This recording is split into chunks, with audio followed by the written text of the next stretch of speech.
Asia के युद्ध क्षेत्र में एक बार फिर तहलका मचा दिया है। डोनाल्ड ट्रंप के हालिया दावों के मुताबिक अगर अमेरिकी सेना और उसके खुफिया तंत्र ने तेहरान के परमाणु ढांचे पर समय रहते सटीक सैन्य हमले और नाकेबंदी नहीं की होती तो ईरान महज 14 दिनों में यानी 2 हफ्ते के भीतर ही अपना पहला काम चलाऊ परमाणु हथियार हासिल कर लेता। अंतर्राष्ट्रीय परमाणु ऊर्जा एजेंसी और अमेरिकी खुफिया रिपोर्टों के आंकड़ों का हवाला देते हुए ट्रंप ने कहा कि ईरान ने नातांज और फोर्दो के अंडरग्राउंड ठिकानों में यूरेनियम संवर्धन का स्तर 60% से बढ़ाकर 90% यानी वेपन ग्रेड के खतरनाक स्तर तक पहुंचा दिया था। एक परमाणु हथियार तैयार करने के लिए लगभग 25 किलोग्राम 90% तक संवर्धित यूरेनियम की जरूरत होती है। ईरान ने अपनी सुविधाओं में उन्नत IR-6 सेंट्रीफ्यूज की हजारों खेपें तैयार कर रखी है जो सामान्य सेंट्रीफ्यूज की तुलना में 10 गुना तेजी से यूरेनियम संवर्धित कर सकती है। 2015 के परमाणु समझौते यानी JCPOA के दौरान ईरान का ब्रेकआउट टाइम 12 महीने था जो अमेरिकी हमलों से ठीक पहले घटकर महज 10 से 14 दिन रह गया था। ट्रंप प्रशासन का दावा है कि अमेरिका के द्वारा B-2 स्टील्थ बम वर्षकों से किए गए प्रीएम्प्टिव स्ट्राइक्स ने ईरान की मुख्य संवर्धन केंद्रों को कम से कम 3 साल पीछे धकेल दिया है।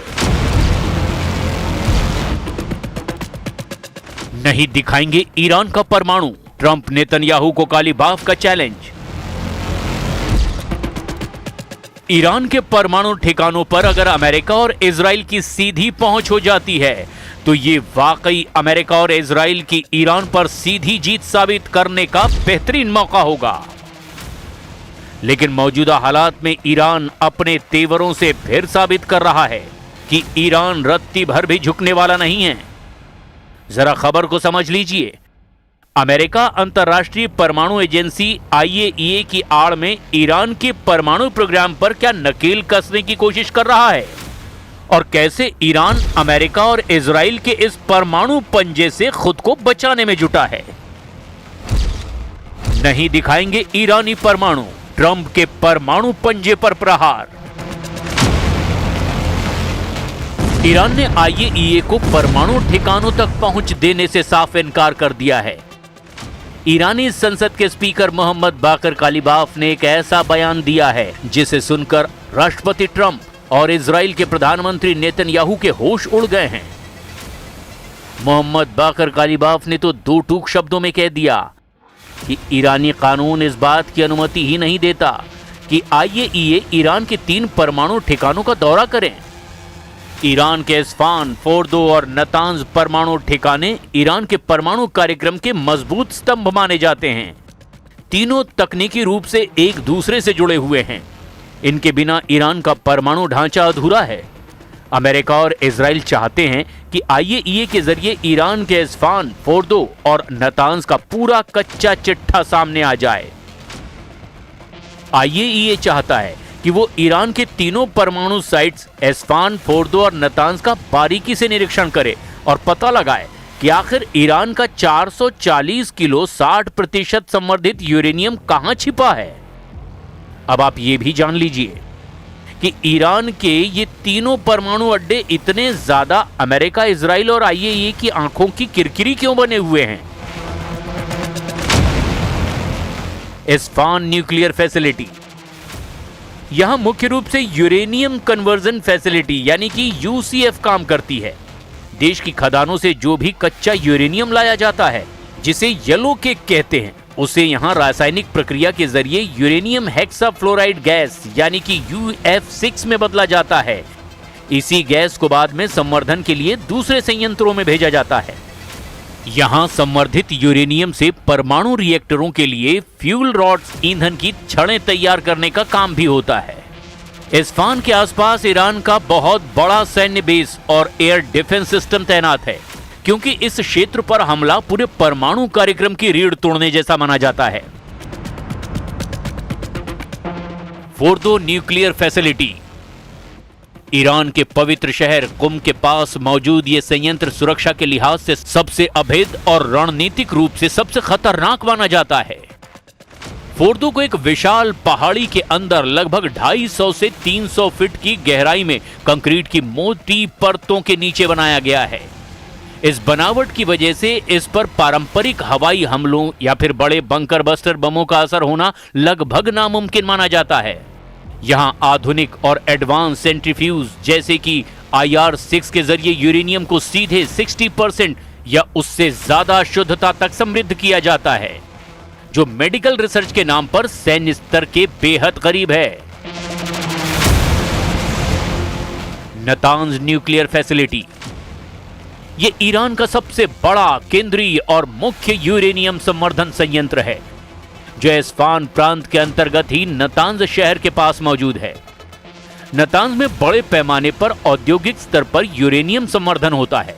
यहां जमीन के ऊपर और जमीन के नीचे विशाल हॉल्स बने हुए हैं, जहां हजारों की संख्या में सेंट्रीफ्यूज 24 घंटे घूमकर गैस को समृद्ध करते हैं। अपनी विशाल क्षमता की वजह से ही संयंत्र हमेशा इजराइल और अमेरिका के निशाने पर रहा है।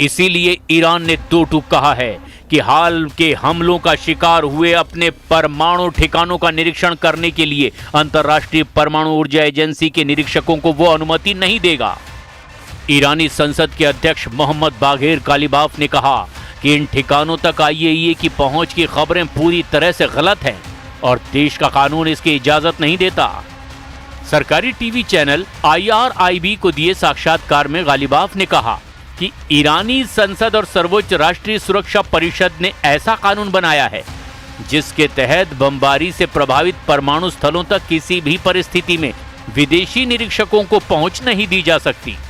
उन्होंने कहा है कि निरीक्षकों को वही पहुंच मिलेगी जिसकी अनुमति सर्वोच्च राष्ट्रीय सुरक्षा परिषद देगी।